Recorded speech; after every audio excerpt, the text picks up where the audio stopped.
Hello and welcome to Lost in Sci-Fi and Fantasy. I'm your host Leo, and this week we are discussing Dune Part 2, the newly released second half of a movie that is 2.5 hours long. I watched it today as of recording this, and there's a lot to discuss, a whole lot to discuss. But before we do that, I would like to remind you guys that over on the RPG Hangout podcast feed, I am doing the challenge, and the first episode, the introductory episode, where I provide a little bit of an example using Final Fantasy Crisis Core, is up and ready for you to watch or listen to, because it's a podcast. So feel free to go on over and check that out. With that said, let us discuss Dune. So, I finished the book, of course, that episode already came out. I finished it 2 weeks ago. And I enjoyed it. Overall, I thought the book was pretty good. I had some problems with the characters and whatnot. And then, of course, I rewatched the first part of Dune, which I'm very glad I did. Because with the first part of the movie and now the second part of the movie, I'm starting to form kind of theories and ideas of what a potential and almost certain third movie would look like. And yes, many a plan and idea flow through my mind.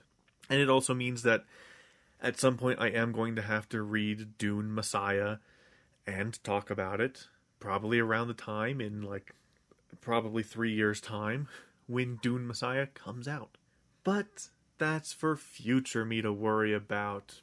But anyway, the new Dune came out just the past day or so, and I went to see it very early. And overall, I had a pretty good time. I even resisted buying any of the like Dune-centric stuff, so that was good of me. And yeah, I sat down and watched the movie. Now, as this is an adaptation of the book, and of course we talked about the book, I will be bringing up a lot of notable differences and whatnot between the book and the movie, but I won't be focusing too hard on that, except for in some key places where I feel that they decided to just kind of throw caution to the wind and go, hey, So, the movie, similar to the first movie, opens up with a growly voice with a line, and then goes into narration. This time, instead of narration from Chani, it is narration from Princess Irulian, kind of more in line with the books. And overall, I would say it's mostly used as just catching the audience up on what went down in the first movie. She just kind of explains the fact that the Atreides fell and were wiped off the map, and it goes into a little bit similar to the book about the fact that her father, the Emperor, actually, while of course he doesn't regret his actions necessarily, but he did actually really like Duke Leto. The book states that he would have preferred to have, married Duke Leto off to one of his daughters, but sadly none of his daughters, were of age at the time. So he had to settle for killing Duke Leto. Whoops. Time. Ain't that right? The Emperor is played by Christopher Walken, and I believe Christopher Walken does a really good job in this movie of portraying the subtleties and the nuances underneath the Emperor, which I give a hearty thumbs up to. It goes through the narration and showing her just kind of hanging out, because that's pretty much all Princess Aurelian does. And then it goes to what's happening with Paul. So we are picking up almost immediately after the end of the first movie, where they are on their way to the Sikh Tabor and, bringing Janus's body home. Well, they run into a little bit of trouble as they kind of come across a Harkonnen search party that is a little bit too deep in the desert for the Fremen's liking. So they ask Paul and Jessica to stay put while they kind of split off to confront the Harkonnens. But Paul and Jessica, after seeing that it's a Harkonnen search party, hide in the rocks while the Harkonnens go around. They hear a thumper, so they assume that the Fremen are trying to summon a worm. So they get up onto the rocks and shoot out the thumper and are trying to keep an eye out for Fremen, when all of a sudden they start getting shot and start dropping off the rock. Really tall rock, by the way. Start dropping off of it. And Paul and Jessica are seeing all these bodies drop when one of the Sardaukar, fall down, or not fall down, land. Because, so, in the first movie, I was talking about how they had, like, jetpacks and whatnot, but it's not actually, like, jetpacks. So, it seems that they figured, since they had changed how these suspensors worked for the Baron, and the fact that, he uses it to kind of fly around, they decided to also be like, hey, why not give this to the soldiers, and then they would, like, be able to kind of silently fly up and whatnot, and fly down. So that's what the Sardaukar were using in the first film, and the Harkonnens are using in this one. Now, the Harkonnens have the boiler suit look that they did in the 80s, so, yeah, this Dune's crew definitely took a lot of inspiration from the 80s Dune while trying to stay more loyal to the book. And we'll get into some of that stuff later as well, when we kind of start diving into, like, the Harkonnens and whatnot. But, anywho, Paul decides to fight this specific Harkonnen while, trying to protect his mom and whatnot.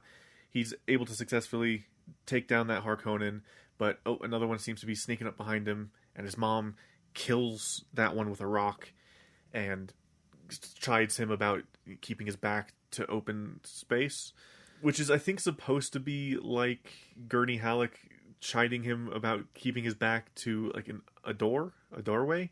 It doesn't quite hit the same. But this is kind of where Paul does ask not only about the security of his mother, but also of his unborn sister. That's actually what the movie actually kind of properly opens on, instead of the fight. It opens on the embryo in his mom. It's a weird theme throughout the film of the embryo. One that does change a lot of the plot points of the book in a few ways, but it does it in a kind of interesting way, so I'm willing to let it slide. So after that, they continue their journey on towards the Sikh Tabor, and Paul decides to help carry some of the burden of Jameis, probably because he feels some guilt about the fact that he killed the man. When they reach the Sikh, they find that they're not fully welcome. The people that are greeting them aren't happy about the fact that Jameis is dead. A lot of people are calling them outsiders and whatnot, specifically, of course, Paul and Jessica, but they're not really happy with the people that are bringing them in either. So there's, like, a little council meeting that gets held to discuss what should be done with Paul and Jessica. This is where we then find that it's kind of actually a split. The community is split over what they believe Paul to be. The younger generation seem to think that Paul is, just trying to don this visage in order to gain power and control them, while the older generations seem to definitely believe that he is the Lisan al-Ghib, or the Messiah. From that, there's, like, a little bit of tension there. And it turns out that Stilgar is one of the people who believes that he is the Messiah. So he tries to convince them to convince the council to let them stay. And they say, nah, Paul's probably not the prophet, so we'll drop that. And so Stilgar says, but what about his mother? The idea there is to make his mom the new Reverend Mother. Now, the word I forgot in the last episode was Sayadina. Stilgar states that she is a Sayadina and thus cannot fight and whatnot. And in the book, a Sayadina is kind of like a priestess kind of thing, not necessarily the the head religious figure, but someone who works with the religious figures and whatnot. So that's kind of what it's implied. And when Jessica ascends to the position of Reverend Mother in the book, Chani then becomes a Sayadina, specifically because Chani was technically the backup in case Jessica died during the ritual in which she drinks the water of life. There's that, but she does end up, because I guess once you become a Sayadina, you can't just drop the title, you know? So Chani is still a Sayadina all the way through to the end of the book. Stilgar brings Jessica over for a discussion, at which he states that, hey, you know, he shows her the pool of water like he does in the book, and except for showing her the pool of water was kind of like a later thing, but anyway, he's just showing her where Janus's water went, and is saying, hey, you know, this whole thing is because we believe once we get enough water, then the Messiah will say, hey, let's use this to make green. But in the book, what it is Kynes was the one telling them to store water, and they've been using that water carefully in order to slowly turn the planet green themselves. That was kind of the whole point. But in this, it's like we're storing it now for something in the future. Hopefully it'll be used to turn the planet green. Anyway. But yeah, so there he gives her the discussion that, hey, basically we need a Reverend Mother. We want you to become the new Reverend Mother. If you do this, then that will most likely make it to where he is going to be seen by most people as the Messiah. So, hey, and she's like, okay, but what if I say no? And he's like, well, if you say no, then you're going in the pool as water. So, and then he gives her like a little shrug. So she's like, fine, I'll become the Reverend Mother. They go through the ceremony in which she drinks the water of life. Success. Although, as the previous Reverend Mother is dying, she says, oh no, what have we done? She's pregnant. Uh-oh. And so she kind of knocks out. This is where a kind of deeper schism starts to happen, as because Jessica survived the ordeal, the more religious amongst the group are going into a fervor. They're like, hell yeah, this means that we were right. Prophecy's coming true, baby. While the younger people are like, it's not a miracle. Like, yes, she survived, but that doesn't mean anything. And Paul agrees with the younger people, saying, yeah, no, no. I'm not the Messiah. I'm not who you say I am. The Bene Gesserit can just do that. It's called, like, poison transmogrification or whatever. And, yeah, so that's just something that the Bene Gesserit can do. But the religious people are like, that's exactly what the Messiah would say. He's just being modest. That just means that he definitely is the Messiah.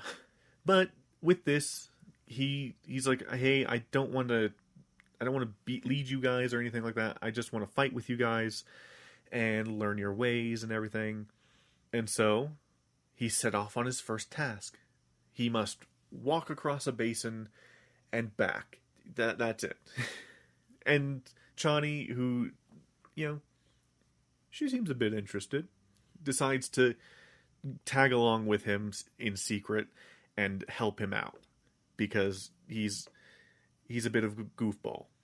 Like, literally, when she's telling him how to actually, like, sand walk, he's like, but the books I read by archaeologists said that you're supposed to do this, and she just, like, stares at him blankly, and he's like, never mind. And then he starts following her direction. Then we get a bit of a time skip.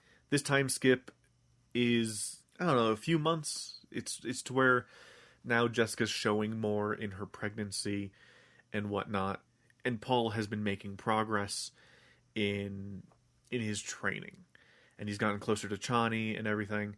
With the whatchamacallit, the Harkonnens, the Baron Harkonnen is very, very mad at Raban, because, well, they're having a lot of trouble with the Fremen and whatnot. Like, why are you having so much trouble? Do the work. Get it done. and to kind of as like a show of force, the Baron kills two of his assistants, I guess, for some reason. Anywho, and threatens to do the same to Raban if he doesn't get the Fremen under control. I might have some things backwards, by the way. I'm trying to remember a 2.5-hour movie that I watched like 10 hours ago. I do know that around this time, possibly before, that might have been the thing that, you know, kicked it off, was their first attack on a sandcrawler, where they, or Spice Factory, where it ends up kind of kicking them into a bit more of a religious fervor because they saw him like protect Chani from like gunfire, making it to where they believe he can see things before they happen, which of course he kind of can, but a lot of his visions are very fuzzy and whatnot. He asks Chani, like after they've successfully defeated the Sandcrawler, or the Spice Factory, and asks her, hey, so do you think I could ever like ride a worm? And she's like, nah, because you're not really, that's what Fremen do. And he's like, could you show me? And so that's where she starts teaching him and training him a lot more about stuff like the moisture catchers and whatnot. But yes, then we cut to the Emperor again, specifically more hanging out with Princess Aurelian, as the question of who, because Paul ends up getting his name of Usul is his like in-seeked name, where it's only amongst his family because he's now being deemed as a Fremen after the many successful campaigns and whatnot that they've run. And then of course he chooses the name Moadib, which is the name of the little desert mouse, which they felt was a good fit for him because his like his personal name of Usul means like the base of a pillar, strong, sturdy, and holds everyone up. So strength. And then Moadib is, you know, wisdom and whatnot. So that balance was they enjoyed. After that, yeah, I might be skipping some stuff. Again, long movie. Again, we hang out with Princess Aurelian as she is talking with the Reverend Mother about the potential of Paul having survived. And the Reverend Mother kind of like hand waves it off, saying that they have better prospects and that they assume they're talking about Fade Rathia, who is the Na Baron of the Harkonnens. So he is the nephew of Baron Harkonnen and is the other quote unquote potential in getting the the Quasix Haderach to become fruition. And so the Reverend Mother sends out the Lady Fenring out to secure the genes and protect that bloodline. Now, I have no clue if this ever comes up in the book. It is something that happens in the book. The Lady Fenring and her husband, Count Fenring, I believe is his title, they go to a gladiator fight for Fade's birthday, I think it is.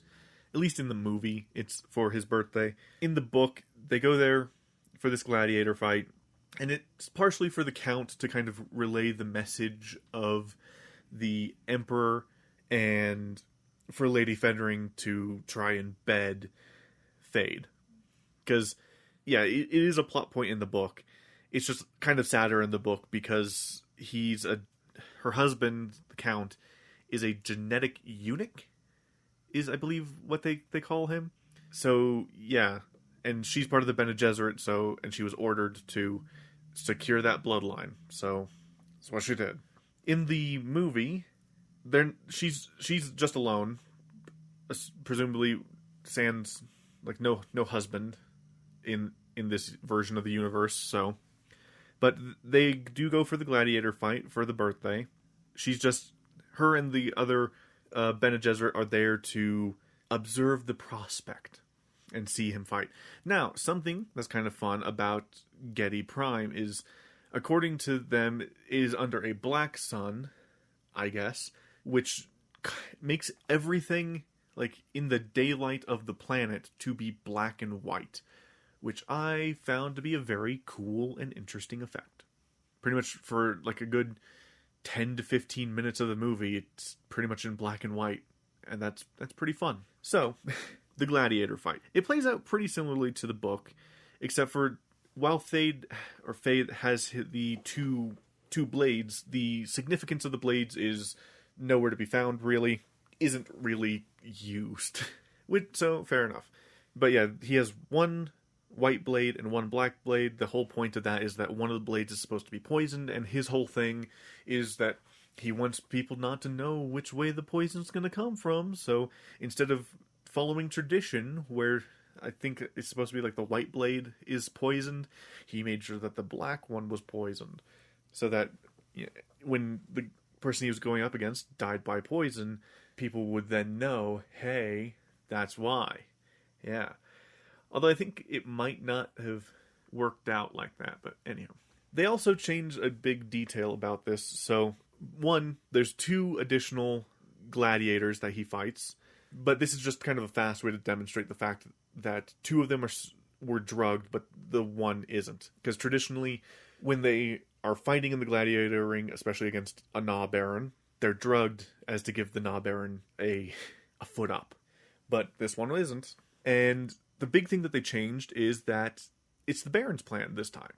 In the book, the whole idea behind this is that, one, all the plans are from Thufir Hawat. He's trying to assist, but also, he's playing multiple hands at the same time to, disrupt the Harkonnens in a very passive-aggressive way, I guess. He feeds Fade the plan to discredit the slave master. Specifically, it's the Baron Harkonnen's slave master, which would then kind of start to put question on the Baron Harkonnen, etc., etc. And the whole point was to get that slave master out and put his own one in that place to have more, people that are on his side sprinkled throughout the court, as it were. So, that's kind of the whole plan of the book. In this, it was the Baron's plan to test Thade, and then he ends up being propped up as a hero, which was technically the Baron's initial plan in the book, was to hold the gladiator fights to make Thade a hero, so that he could go to Arrakis and do the thing, but in the book he never actually got to do that. Well, in this case, he does. He awards Arrakis to him after Rabban made an absolute tit of himself by just completely fucking up trying to take out the Fremen and take out Muad'Dib. That's a scene I forgot to mention. And he nearly gets killed, and so gets kind of shunted off to the side in favor for Thade. Thade then gets seduced by the Lady Fenring, and she reports back stating that package secure, and he can be manipulated in these ways. Neato. Then it's kind of left at that. Then I believe at this point we cut to Paul on his final thing. He is now to ride Worm. He, of course, wakes up from a nightmare, and when Chani asks him what he's dreaming about, what his nightmare is, he explains to her that he's scared because in the dream he is following someone, and if he follows that person, then it will lead to millions starving to death, which is a bit odd, but yeah. Anywho, he kind of moves that out of way and starts getting ready to ride Worm. He does. He succeeds. It has a lot of touching scenes between him and Stilgar and Chani and everything. But him successfully riding Worm once again starts kicking up a bit of a religious fervor, which kind of uneases Chani. News is brought back to Paul's mom that, hey, he succeeded. he successfully rode the worm. Now, side thing with his mom. So ever since she drank the water of life, she's been able to hear her daughter while in her, the mind of her daughter. And she like creepily whispers to her stomach now as she's talking with her daughter. Yeah, so she's decided to whip them up. Pretty much convert all the non-believers into believers and get a religious frenzy a-going. Eventually, Paul does kind of come to the conclusion that, yeah, it's very likely that the woman leading to the famine, because he kind of sees it in a vision, is his mother. His mother's leading him towards a potential holy war that will just absolutely destroy everything. And so he's trying to avoid that. Meanwhile, everyone's being sent south for protection, especially like the sensitive people. And part of that is Paul's mom, and he tells her like, "Hey, you need to stop this. Like you're meddling with a bunch of stuff." And she's like, "Well, it's the only way, and you're just being blinded by love. And you have to remember, you have to keep your hand available for the proper thing." Because he pretty much states that, yeah, that's kind of his plan. But at the same time, he's, he kind of doesn't fully want to do it. But, he still kind of intends to go through with the plan, at least in part. But yeah, so they're sent south where the rest of the people are. And she starts, doing what she likes to do, whipping up a fervor. She sees how the water of life is made and tells the keeper of the water, "Hey, if a man comes in here asking to try this, let him." Because she knows that Paul will come and try to do the water of life. And she did tell him that that's what he needs to do. That, like, when she woke up after drinking the water of life, she's like, "You gotta do this. You need to prove that you are the Quasix Haderach. You gots to do it." And he's like, "No." But tragedy strikes while they are out on a mission, and the Six Tabor is raided by Fade and Co., as Fade has now taken over stewardship of Arrakis. He attacks the place, and so while they're trying to decide what to do next, the obvious thing is that everyone needs to head to the south and meet for a war council. And Stilgar, who was injured, says that Paul should just kill him, take the leadership role, and go in his stead to the war council and be a leader. And Paul's like, no. He says that he's going to send everyone else down, and he's going to stay up north. And he tries to consult Jameis for some reason. Like, tries to contact the spirit of Jameis, which I think is supposed to be a reference to something earlier in the film when Stilgar's like, "Hey, don't listen to the Jinn." And when Paul's out and he sees a silhouette on the dune, he assumes that it's the spirit of Jameis, but it was just Chani. But yeah, he tries to consult the spirit of Jameis, and he's pretty much told that he needs to drink the waters of life because he can't see the future. Because he can't see everything clearly right now. If he were to drink the waters of life, everything would be clear, and he'd be able to figure out what was going on, so he agrees to head south. After they make it past the sand wall, the sandstorm wall, he splits up and heads to get a drink. And so he does. He sips up on the water of life and is immediately knocked out. He sees a vision of his sister, who tells him the horrible truth of the family bloodline, which is something that he finds out a lot earlier in the book. But yeah, he learns that truth. Then we cut back to everyone else as Jessica calls for Chani, and turns out Chani's actually part of the prophecy. Her secret name, which is like, it means spring water, is part of the prophecy, as her tears are supposed to revive him from death. And it works. She slaps him, is very mad, and yeah, forces, and he's like, "It's fine, she'll cool off, I've seen it." And he tells his mom, like, hey, I know our family secret. We're Harkonnens. And he's like, did you know? Or did Dad know? And she's like, well, I didn't know until I drank the waters of life. And he's like, well, that's how we're going to win, I guess. We're going to become Harkonnens. So War Council starts. Chani, who's very concerned, is trying to get Stilgar to, bring the religious fervor down a few notches.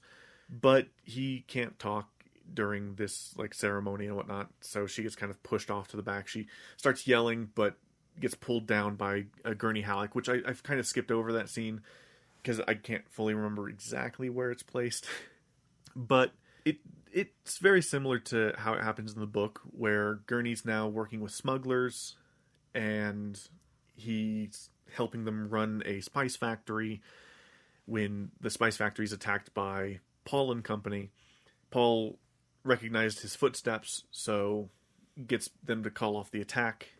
Well, in the book, a lot of them ended up dead. A lot of Halleck's men ended up dead. But, yeah. They let Gurney into the group. Yeah, so Gurney kind of pulls her down and whatnot, while Paul starts to prepare everyone for the this stuff. Everyone comes in, he comes in, and he's told by one of the elders, hey, nice to see you, but if you want to, you can't speak during this. If you want to speak, you have to be a leader. So if you want to speak, you have to kill Stilgar. And Stilgar's like, yeah, man, kill me. And Paul's like, no. Stilgar's like, come on, man, kill me. And Paul's like, stop it. And he starts yelling at everyone. He says, I am the Messiah. He starts going around. Well, at first he gets people very mad by pretty much saying, who of you think you can actually take me? And everyone gets up and starts pulling out knives, and he starts singling out people, telling them of their past and everything, which then gets them to bow to him and whatnot. He gets everyone down and whips them up into a religious fervor, as he has decided that he needs to use this to fully take them down. But the key way that they want to do this is Gurney Halleck suggested that they use the family atomics, because initially Paul didn't want to rely on the religious fervor of the South, because that was something that he didn't want to tap into. So Gurney suggested that they use the family atomics and showed them where they are. But now Paul's using the atomics in a slightly more strategic way to knock down the shield wall, let in the worms, and full on attack. But before that, he sends a message off to the Emperor, pretty much saying, hey, fuck you, I'm alive. Give me, I know what you did, essentially. And this is where the, I guess, additional twist that's not really stated in the book, and I don't think it is part of the book, but basically the twist in this is that it was the Reverend Mother and the Bene Gesserit that ordered the killing of House Atreides, because the House Atreides was getting a little bit too uppity and whatnot. So they deemed it necessary to wipe the Atreides line off the map and just try to focus on someone else. That's why they were putting all their money on fucking Thade. And the Reverend Mother says, hey, fucking win, lose, draw, you're getting married to someone, and that's how your family stays in power. Be it to Paul or to Thade, have fun.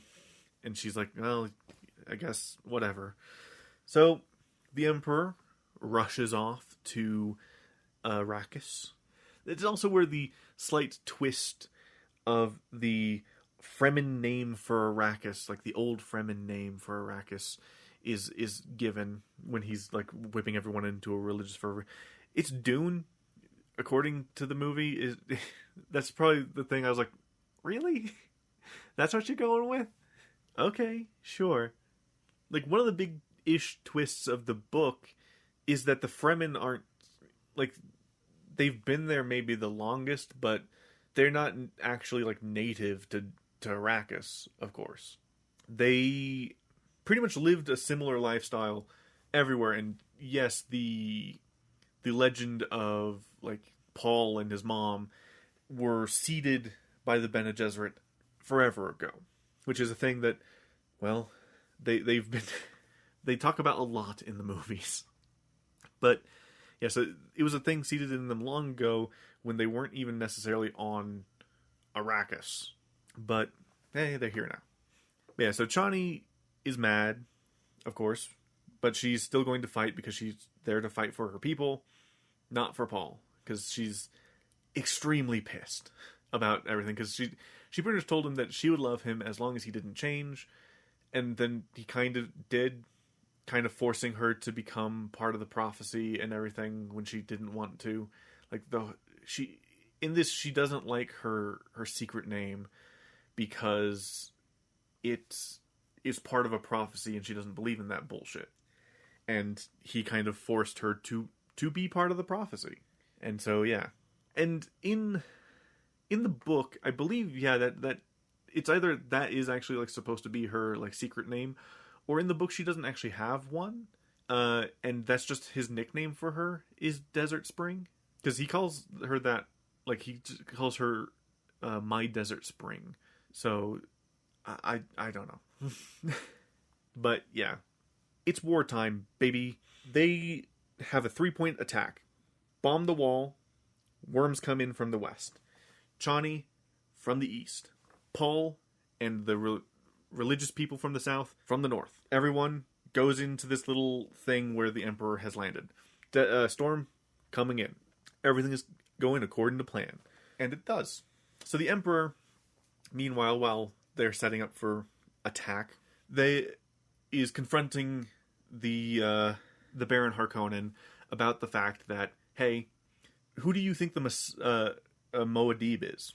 And they say, it's just some guy. Like, we don't know. And the Reverend Mother, who is also the Emperor's truthsayer, tells him that, yeah, they're telling the truth. They don't actually know. And so the Emperor has one of his Sardaukar, damage the Baron's suspensors and cut him off from his life support, because he's kind of been on life support since the poisoning. And so he's like suffocating and whatnot while, now having to deal with his full weight. All the while, Rabban and Thade are just kind of watching. Then the attack starts. The nuke goes off, causes a bunch of havoc. They all rush in and attack, and it's a good fight. Rabban just kind of slinks off to wrap up his part of the story, I guess, and everyone else just kind of hangs out with a company of Sardaukar as the main stronghold is attacked. This one group of Sardaukar go in, don't come out of the smoke, and then Paul comes in, kills the Baron Harkonnen after calling him grandfather, kind of gives him a poke, and kills him. Then Paul has them all rounded up and sent to the capital. Well, so in this it's the capital. So Arrakeen in these is the capital. In the book, it's kind of made a pseudo-capital, because that's where the Duke's family, decides to stay, because they're like, hey, we shouldn't go to the actual capital, because it would be a death trap. Plus, Arrakeen's a lot more defendable with its shield wall. So that's the whole idea behind that. But anyhow, this is where we get the wrap-up of Rabban's story, where, Gurney Halleck's out for revenge against Rabban, and kills him. In the book, you do not get this closure. That's for sure.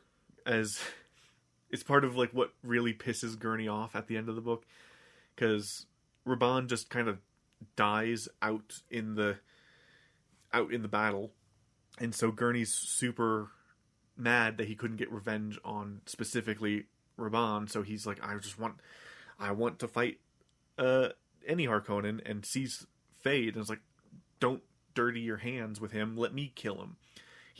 I didn't get to kill Rabban, so I want to kill a Harkonnen. And Paul's just like, no, you don't get to. In this, it's a similar thing. He's like, yeah, there's that, but because he actually got to kill Rabban in this version of the story, he kind of backs down a lot faster. Paul tells Chani, like, hey, no matter what, as long as I breathe, I will always love you.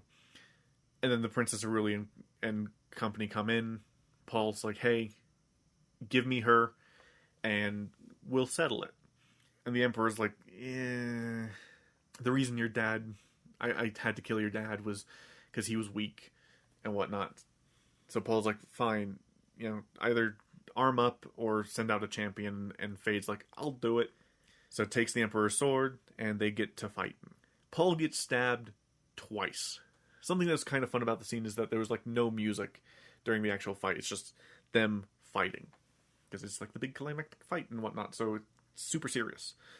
But yeah, so Paul ends up getting stabbed. And then stabbed again. And then he stabs Raban and he wins. He then takes the two knives out of himself. Gives Chani a longing look. Goes over. Forces the Emperor to kiss the ring. And boom, success. Chani gets really mad and storms out. Now we need to backtrack a little bit, as while they were waiting for the Emperor and whatnot to get to the Capitol building, they noticed that because when the Emperor was coming to Arrakis, he was very worried that, the Emperor was there to like intervene. So he sent out pretty much an emergency message to the other houses, saying, hey, we're being attacked by Sardaukar and whatnot. So the other houses were taking up arm in order to fight the Emperor. And so Paul, in order to get them to back down, threatens to destroy all of the spice using the family atomics. Tells them to, hey, stay away or else the spice gets it. Which he does in the book, except for he uses a different method. In the book, of course, he uses the threat of the water of death, which is just putting the water of life over pre-spice masses, which would send out a chain reaction and kill all of the worms, which would then cease all spice from being made. And the threat wasn't towards the houses, as the houses themselves don't really care about spice. I mean, sure, it's a popular like narcotic, but the ones who really cared about it were the Guild, who are kind of absent in this movie. But anywho, after he gets the Emperor to yield, Paul gets the message from Gurney saying the houses have responded and they do not accept your ascendancy to the throne. And then he asks, how do you want to proceed? And he says, we will show them paradise. And thus he kicks off the religious war. So, that's it. Chani goes to summon a worm to ride away. She's very upset. And that is the thing that I feel that they are setting up. Is that it's very possible that Chani is going to be the one fighting against Paul in the next movie, potentially. It's a very big departure from the books. I mean, I don't know exactly what happens in Dune Messiah, but I'm pretty sure she doesn't go against him. She hangs out with him. That's kind of the whole thing. But yeah, some big things that they got rid of. Jameis's family doesn't exist. In the book, Paul technically won Jameis's family after he killed Jameis. He also won Jameis's water and was given like water rings in order to signify how much water he technically has claim to in the big store of water. Or technically, I don't know, the water rings aren't fully explored, I'll be honest. They're a big significant thing, as like giving them to a woman, is pretty much an offer of marriage and whatnot. But yeah, it's a thing. But in this, the water is just kind of glanced over. We do get to see the process. They put this like cloth, kind of similar to the cloth that you see from the tents, directly over Jameis's body, and it like kind of mummifies him. And yeah, but yeah, so yeah, some of the big changes is, yeah, they got rid of Jameis's family, which I think is in part to the removal of the idea of like concubines and whatnot. So like Jameis's wife technically becomes Paul's wife, but at the same time, he doesn't accept her as a wife. He kind of accepts her as like a servant and he's given like a year to decide what to do with her. And after that year is up, it's just like, yeah, it's fine. And it's also heavily implied that she is, at that point, technically one of his wives, but considering potentially just moving on because, Paul's definitely not going to do anything with her. But at the same time, comes to the understanding that he's probably going to end up with another wife like me. Plus, she got very attached to Paul's sister, which in the movie doesn't get born. So that pretty much heavily suggests that this movie at least takes place over the period of about 9 months, because it seems that she's very close to, at the very least, potentially giving birth. But yeah, it's not, she doesn't. And in the book, it's like a period of about 4 years. They also, of course, since it's a much more compressed timeline, they don't have him have his son, who ends up, of course, dying, which is in part why he gets spurred on to just kind of roll with it. But yeah. But with the removal of his sister as like an actual like person going around and some of the implications there within, they do give more weight to like Paul's decision or like his actual interaction with killing the Baron himself and calling the Baron grandfather himself. Gives a little bit more weight to that, because that's what I think her name's Aaliyah does in the book. And yeah. And then Chani not, kind of becoming concubine by default at the end sets up potential diversions for the plot in the third movie. We'll see. It's going to be an interesting time for sure. Yeah, so as I mentioned earlier, the weirdness with the Harkonnens. So in the book, yes, the Harkonnens are weird guys.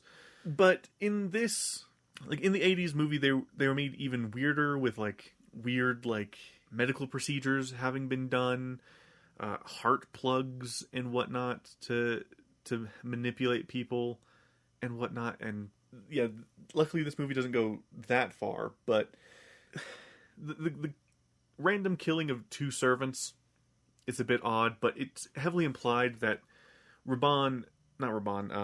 Fade keeps a company of women who are cannibals? ? Because after someone's killed, he says to Fade kills someone, is like, hey, take the body to my room. They're hungry. So it's heavily implied he's just keeping some cannibals around for some reason. But yeah. Thufir Hawat just exits the story, I guess. He's not in this movie at all. I don't know why. There might have been some behind the scenes things where they just felt that they didn't really need his character anymore.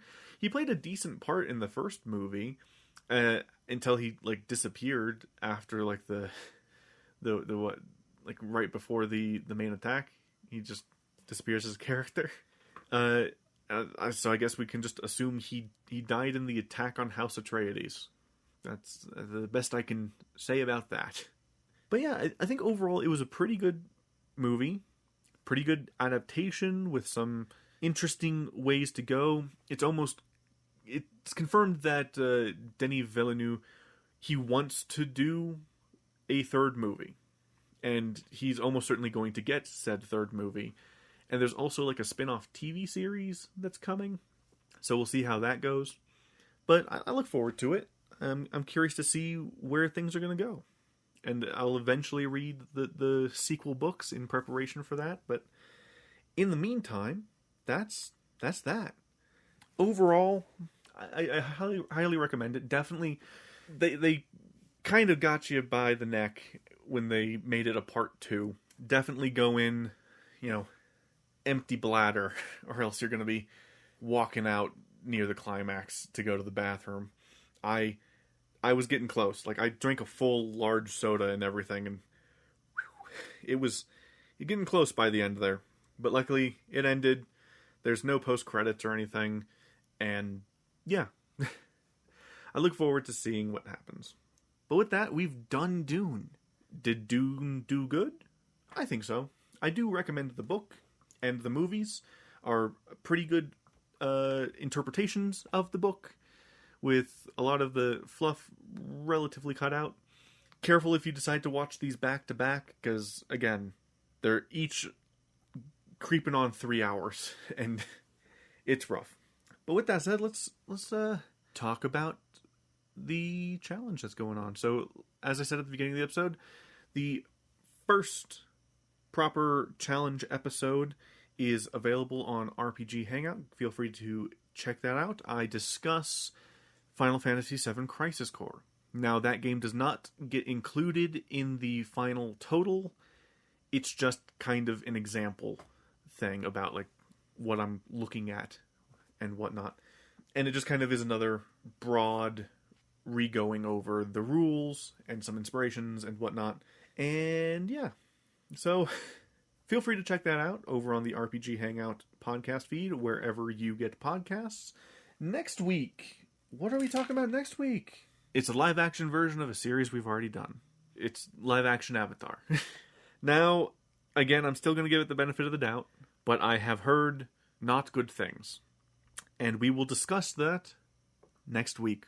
In the meantime, thank you guys so much for listening. If you guys enjoyed this, feel free to give it a like, comment, subscribe if you are watching this on YouTube, or feel free to rate and review it on any podcast catcher of your choice.